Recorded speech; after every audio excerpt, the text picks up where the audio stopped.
What's up, guys? Just have to do a quick unboxing vid. It's a big box, so I'm not sure. Some of y'all might know what this is.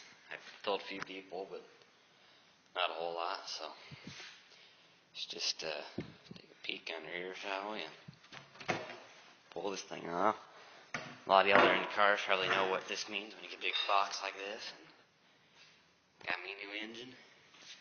It's a 508 made by Blueprint. Yeah, Blueprint engine. And stuff's on the side here, all the specs of it. The guys want glued to the side. So, I'll get that off later. It comes with a Melling oil pump.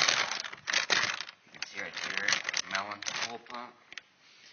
It comes with all, I'm not sure what kind of gaskets are in here, but